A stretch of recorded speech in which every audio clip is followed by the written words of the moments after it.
کا 2 مربے کی زمین کے لیے بھائی پر قانونی کارروائی کا مشورہ، تو شبو میراثی کا بیٹے کو جلیبی بنانے کے لیے سکھانے کے لیے دکان پر لگانے کا مشورہ، چودھری کو بیٹے کے لیے انگلینڈ جانے کی اجازت چاہیے تھی تو اللہ دیتا کسائی کو بیٹی شریکے میں بیاہنے کی الجھن تھی۔ کچھ بھی ہو، جمن کبھی خوف خدا اور یاد الہی سے غافل نہ ہوا، اکثر نمناک آنکھوں سے رب کے حضور سجدہ ریز رہتا، جس نے اس گناہ گار کو 3 انچ دھاگے کے ٹکڑے کو وسیلہ بنا کر اتنا بخش دیا کہ عزت اور رزق کی فراوانی تھی۔ کبھی اس کا دل پیر سائیں کے لیے عقیدت سے بھر جاتا جو اسے بیٹوں سے زیادہ اہمیت دیتے تھے۔ ان کی بات تو اکثر یاد کرتا رہتا تھا، جمن پتر میرا کوئی خونی رشتہ نہیں، پھر بھی لگتا ہے کہ تو میرا سگا بیٹا ہے، بلکہ میرے سگے بیٹوں سے بھی بڑھ کر ہے۔ کچھ رشتے ازل سے ہی جڑے ہوتے ہیں، ان کی روحیں ایک دوسرے کو پہچان لیتی ہیں۔ ہم اس انجانے سے رشتے کو محسوس تو کر سکتے ہیں، کوئی نام نہیں دے سکتے۔ دیکھ جمن، میں تیرے من کا کنڈا کھول کر اندر جھانک لیا ہے۔ لیکن جمن کو یہ باتیں ہمیشہ عجیب سی لگتی ہیں۔ گھر میں بری بھینس آئی تو ماں نے بغاوت کر دی کہ میں اتنا دودھ اس عمر میں نہیں لو سکتی، میرے بوڑھے ہاتھوں میں اتنی طاقت کہاں، سارا مکھن چھاچھ میں ہی رہ جاتا ہے۔ اب اس مدھانی کو جوان ہاتھوں کی طاقت چاہیے، تو اس لیے کوئی جوان عورت ہی رکھ لیتے ہیں۔ جمن نے جان بوجھ کر انجان بنتے ہوئے زیر لب مسکرا کر کہا، کیونکہ وہ جانتا تھا کہ ماں اس کی شادی کی خواہش مند ہے۔ میں تنہا رہ کر تنگ آ گئی ہوں پتر، مجھے بہو چاہیے۔ پتر، کوئی اگر پسند ہے تیری تو بتا دے۔ ایک دن ماں نے اس سے پرشوق لہجے میں پوچھا تو وہ سچ مچ شرما ہی گیا۔ ذہن کے پردے پر کئی مرتبہ زلیخا کی شبیہ ابھری، جسے اس نے کئی مرتبہ اپنی طرف چور نظروں سے دیکھتے پایا، مگر جب اس کی نظر پڑتی تو وہ شرما کر بھاگ جاتی۔ اس لیے جھجکتے ہوئے بولا، ماں، وہ خالہ کی، میرا مطلب ہے خالہ کی صابرہ کی زلیخا۔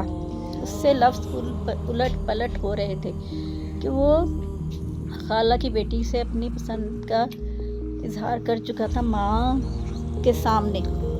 میرا مطلب ہے خالہ صابرہ کی زلیخا۔ جان دیدہ ماں جھٹ سے سمجھ گئی۔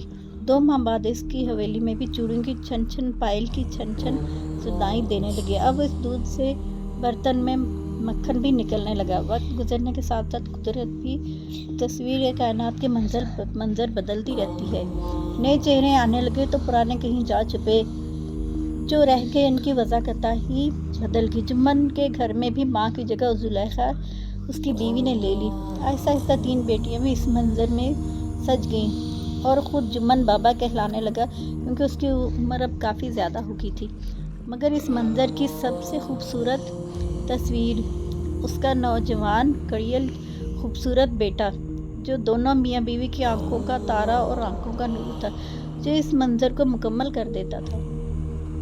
جمن بابا کو اپنی قسمت پر بہت رشک آتا کہ رحیم کریم کو پتہ نہیں اس میں کیا خوبی نظر آئی اور کیا ادا بھائی کے رحمت و نعمت کے دروازے اس پر کھل گئے۔ کہتے ہیں کہ زمین پر بھی فتنہ ہے، اور ایک زمین کا یہ ٹوٹا تو چھوٹا تھا، مگر قصہ کئی سالوں کا تھا۔ اس کے باپ کی تھوڑی سی زمین اس کے چاچا کے پاس تھی، جو کہ انہوں نے اس پہ قبضہ کیا تھا، اور جمن کے دل میں یہ پھانس اکثر چبھتی کہ وہ زمین کا ٹکڑا میرے باپ دادا کا تھا اور میرے پاس کیوں نہیں ہے۔ اس ٹوٹے کے لیے جمن کا باپ بھی سلگتا رہتا تھا، مگر آج بھی جمن کے لیے چچا زاد بھائی کے بیٹوں کے پاس تھی وہ زمین کا یہ ٹوٹا بھی بنجر تھا، مگر آج بھی جمن کے سینے میں کانٹے کی طرح کہیں جا کر کھپ گیا اور وقتاً فوقتاً تکلیف دیتا رہتا۔ چائے دودھ سے بھری ہو اور بڑھولا گندم سے تو اکثر دماغ پھر ہی جاتے ہیں۔ دو چپڑی روٹیاں جب کھائی جائیں اور پیٹ بھرا ہو تو پھر ہر ایک چیز اپنی دست رس میں نظر آتی ہے اور لگتا ہے کہ جیسے ہم پوری دنیا فتح کر لیں گے۔ یہی کچھ جمن کے ساتھ بھی ہوا۔ اس کے پاس جب دولت آئی تو ذہن میں غرور بھی آ گیا، تو ایسے کئی زمین کے ٹکڑے خرید سکتا تھا، مگر اس کے ذہن میں وہی تھا کہ میں نے یہی لینی ہے۔ ایک ضد بازی سی جب انسان کے دماغ میں آ جائے تو اپنے بڑے سے بڑے نقصان کو بھی وہ کچھ نہیں سمجھتا۔ تو اسی دوران وہ ایک وکیل کے پاس گیا اور وکیل کو اپنی ساری فائلیں دی اور بتایا کہ یہ میرے باپ دادا کی زمین ہے جو کہ میرے بھائی جو ہیں چچا زاد بھائی کے بیٹوں کے پاس ہے، تو میں نے کسی بھی طریقے سے یہ زمینیں واپس لینی ہے، چاہے اس کے لیے مجھے کتنا ہی پیسہ کیوں نہ دینا پڑے۔ کیس شہر کے وکیل کے پاس چلا گیا جو کہ چوٹی کا وکیل تھا۔ جیت کا یقین تھا مگر فیس بہت زیادہ تھی، اتنی زیادہ فیس تھی کہ تجوری خالی ہونے لگی۔ جمن فکر مند رہنے لگا، اب اس حد تک آ کر واپسی بھی ناممکن تھی، تو یہ جگ ہنسائی والی بات ہوگی۔ انہی پریشانیوں میں گھر کر ایک دن بیٹھا تھا کہ جاگیردار نیاز علی اس کے پاس آیا۔ وہ یہ جانتا تو تھا کہ جمن آج کل ایک کیس میں پھنسا ہوا ہے، مگر بات یہاں تک آ چکی ہے تو یہ اسے گمان نہ تھا۔ خود غرض بندہ ہر جگہ خود غرض کے لیے نکلا ہوتا ہے، تو وہ جھٹ جمن سے بولا، میں تیرے کیس پر باقی ساری رقم دینے کو تیار ہوں، مقدمہ جیتنے تک جو لگا ہوا میرا، مگر ایک کام کر دے۔ وہ جمن کام سن کر دنگ رہ گیا۔ اس 50 سالہ بوڑھے کو اس گھر میں کام کرنے والی ماسی رقیہ کی 17 سالہ بیٹی سے بیاہ رچانے کی سوچی تھی۔ میں مائی سے بات کر چکا ہوں جمن، مگر وہ تیرے دھاگے پر بھروسہ کرتی ہے کہ اگر دھاگا کالا ہو گیا تو میں شادی نہیں کروں گی، اگر دھاگا 7 رنگ کا رہا تو میں شادی کر دوں گی، تیرے پاس وہ ضرور آئے گی، بس تو دھاگا کالا بھی ہو جائے تو 7 رنگ کا ہی بتانا، اور اگر رنگ نہ بھی بدلا تو تیری قسمت میں رقم پھر بھی بھر دوں گا۔ جمن سوچ میں پڑ گیا، زندگی میں کبھی 2 نمبر کام نہ کیا تھا، اب یہ کام کر کے اندر تک ہل گیا۔ اس نے تو برسوں پہلے ان معاشرتی برائیوں کا گند من سے صاف کر کے سختی سے من کا کنڈا لگا دیا تھا۔ خبت، عظمت اور مد مقابل کو مات کرنے کا جنون جانے کب کوئی کمزور لمحہ بن کر اس پر اتر آیا۔ کیس تو وہ جیت گیا مگر اندر سے ہار گیا کہ چچا زاد بھائی نے پیغام بھیجا، جمن تو کیس جیت گیا ہے، مبارک ہو، مگر اب بچوں کی دشمنی ٹھیک نہیں ہے، تو اور تیرا بیٹا اگر آ جائیں تو میں صلح کر لیتا ہوں، کیونکہ میرا آنا بہت ہی حد تک آمیز ہوگا، کیونکہ میں مقدمہ ہار چکا ہوں۔ تو بہت سوچ بچار اور گھر والوں کے مشورے سے فیصلہ کیا گیا کہ جمن اور اس کا بیٹا گاؤں جائیں گے، اب اس کی خودداری میں کوئی فرق نہ پڑے گا، اور اگر خود بھی چل کر گیا تو وہ کار سے جائے گا، کیونکہ وہ مقدمہ جیت چکا تھا۔ اگلی صبح وہ جانے کے قابل نہ ہوا۔ ضمیر کی ملامت اور ماسی رقیہ کا ویران چہرہ اسے سونے نہ دیتا تھا۔ کہاں وہ بوڑھا اور کہاں اس کی معصوم کلی جیسی بیٹی جس کی کل شادی تھی، کیونکہ جمن نے بتایا تھا کہ دھاگا جو ہے وہ 7 رنگ کا ہی ہے، مگر دھاگا کالا ہو گیا تھا۔ خالہ رقیہ نے جب اس سے مشورہ مانگا تھا تو کل شادی تھی، تو اس کا بستر پر جیسے کسی نے گرم سلاخیں رکھ دی۔ صبح منہ اندھیرے بیٹے نے اٹھایا تو اس کا انگ انگ دکھ رہا تھا، بوڑھی ہڈیاں اور اس کا جرم بوجھ برداشت کرنے کے قابل نہ تھی۔ بستر سے اٹھنا چاہا تو ہر عضو من بھرکا ہو گیا۔ میرا خیال ہے تو اکیلا ہی چلا جا جمال پتر، میری طبیعت خراب ہے، اس نے بہت ہی نکاہت بھری آواز سے کہا۔ جمن دن چڑھے تک جاگا اور اسے یہ دیکھنے کا موقع ہی نہیں ملا کہ جانے سے پہلے وہ دھاگے کو دیکھتا کہ وہ کالا ہے یا نہیں اور 7 رنگ کا ہے کہ نہیں، کہ اس کے بیٹے کا بھیجنا وہاں ٹھیک ہوگا کہ نہیں، مگر وہ نیند کی وادیوں میں چلا گیا۔ جمن دن چڑھے جاگا تو چونک کر اسے ایسے اٹھا جیسے کسی زہریلے کیڑے نے ڈنک مارا ہو۔ جلدی سے اٹھ کر الماری کھولی اور اس میں رکھی سنہری ڈبیا میں رکھے 7 رنگ کے مخمل میں لپٹے دھاگے کو دیکھا تو دل پر ہاتھ رکھ کے دوہرا ہو گیا۔ دھاگا سیاہ تھا، پھر دیکھا اور پھر دیکھتا ہی رہ گیا۔ جلدی سے پیچھے بندے دوڑائے مگر بہت دیر ہو چکی تھی۔ سلامت کے جو اس کے چچا زاد بھائی تھا جمن کا، اس کے 2 جوان بیٹوں نے جمال کو نہر میں پار ہی نہ کرنے دی اور گاڑی پر اندھا دھند فائرنگ کر کے ڈھیر کر دیا۔ جمن کا جوان بیٹا اب اس دنیا میں نہیں رہا تھا۔ جو ان جوان بیٹے کی لاش سامنے تھی، بابا جمن سکتے کے عالم میں ایسے گھور رہا تھا کہ پاس ہی کہیں سے پیر بابا کی آواز آئی، دیکھ جمن، یہ لالچ، گھمنڈ اور غرور رام جانور کی طرح ہیں، جنہیں اندر سے نکال کر من کا کنڈا سختی سے جکڑ بھی دیں تو یہ وجود کی کمزور عمارت سے ہی لقب لگا دیتے ہیں۔ اپنے کردار اور ایمان کی عمارت کو کبھی بوسیدہ نہ ہونے دینا، ابلیس کے لیے کبھی کوئی کمزور گوشہ نہ چھوڑنا۔ اور بابا جمن گھٹنوں پر سر رکھ کر زاروں قطار رونے لگا، کیونکہ اب اس کے پاس کچھ بھی نہ رہا تھا۔